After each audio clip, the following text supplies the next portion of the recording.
berita mengenai 5 barang impor yang dibikin Jokowi jengkel para menteri. Presiden Joko Widodo dibuat kesal dengan keputusan para petinggi negara dalam mengimpor barang-barang berupa komoditas dan produk jadi.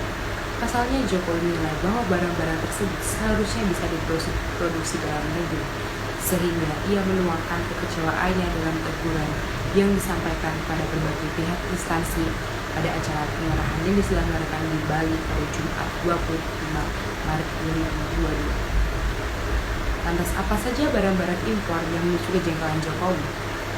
Yang pertama adalah peralatan kantor ketimbang beli impor. Kenapa tidak beli produksi UMKM?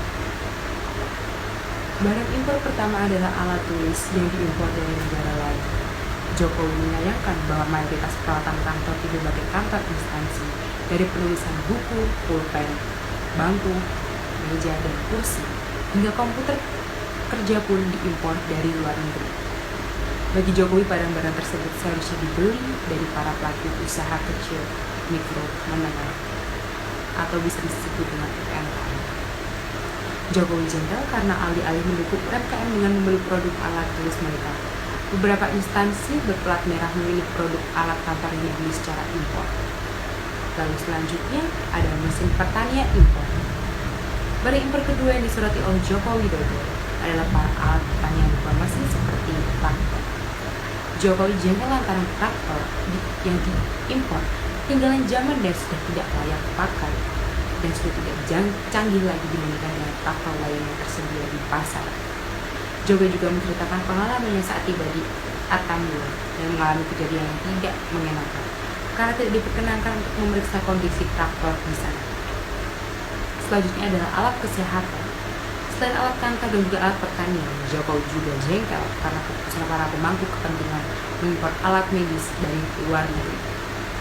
Jokowi menyayangkan bahwa para pejabat tidak memiliki potensi usaha lokal yang mampu memproduksi peralatan medis seperti kasur, rumah sakit, oleh beberapa produsen di Yogyakarta, Bekasi, hingga Tangerang. Selanjutnya adalah perangkat CCTV impor. Jokowi juga jengkel kepada CCTV atau bisa disebut dengan closed circuit television yang diimpor dari luar negeri. Jokowi kecewa karena para pejabat menganggap Indonesia tidak mampu memproduksi perangkat CCTV dalam negeri. Terang Jokowi ternyata banyak produsen dalam negeri yang memiliki kapabilitas untuk memproduksi perangkat CCTV yang berkualitas dan bisa digunakan di berbagai kantor ataupun perusahaan yang ada di Indonesia. Selanjutnya adalah sepatu dan seragam Tentara Nasional Indonesia atau bisa disebut dengan TNI dan juga Polri. Terakhir, Jokowi jengkel atas fakta ironis bahwa para pelindung negeri yakni polisi dan juga tentara negara Indonesia mengenakan seragam dan sepatu yang diproduksi di negeri lain. Bagi Jokowi, seharusnya seragam dan sepatu yang dibagikan para personel tentara dan juga kepolisian merupakan produksi dalam negeri. Jokowi mengungkapkan bahwa produk perlengkapan polisi dan tentara banyak diproduksi di dalam negeri. Hal itu memacu kejengkelan Jokowi. Mengapa tidak dipergunakan UMKM? Terangnya, seragam dan sepatu tentara dan polisi beli dari luar. Kita ini produksi di mana-mana, bisa jangan diterus-teruskan, ucap Jokowi dalam penyampaian kepresidenan di acara pengarahan kepada berbagai pemangku kepentingan tentang aksi afirmasi bangga buatan Indonesia telah disebutkan sebelumnya. Selanjutnya ada berita mengenai BRI konsisten mendukung pertumbuhan sektor UMKM, usaha masyarakat kecil menengah.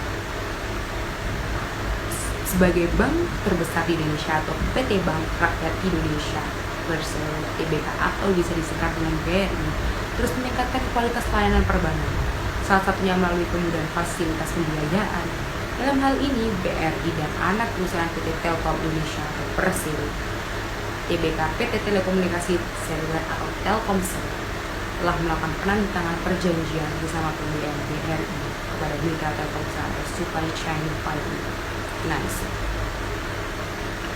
Perjanjian tersebut kerjasama dilakukan di Jakarta pada 29 Februari 2022 lalu dihadiri dengan Direktur Institusional dan Wholesale Business BRI Agus Nursanto dan Division Head Transportation Oil and Gas Division BRI Suyitno. BRI memberikan komitmen dan kemudahan dalam fasilitas pembiayaan kepada supplier Telkomsel Kami optimis sangat memperkuat dan mempercepat perbuatan permodalan dalam ekosistem bisnis perseroan. Terlebih dengan adanya platform khusus yang dimiliki oleh BRI, yakni Corporate Billing Management. Agus menjelaskan bahwa proses dapat dilakukan secara digital dan efisien. Adapun bagi para mitra usaha atau supplier Telkomsel, kerjasama ini akan membantu arus kas melalui SKIM pembiayaan khusus.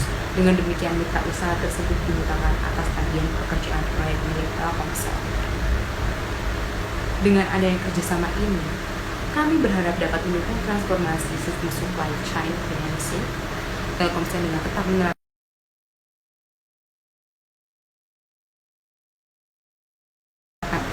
kerjasama ini juga membuka lebih banyak peluang peningkatan bisnis, ujarnya. Tak hanya sebagai solusi untuk mempercepat perputaran modalnya dalam ekosistem bisnis, mitra kerja Telkomsel bersama juga meningkatkan sinergi antara BRI dan Telkom Group serta BUMN lainnya. Selanjutnya, ada berita mengenai Sunarko CEO terbaik BRI dinobatkan sebagai The Best Corporate.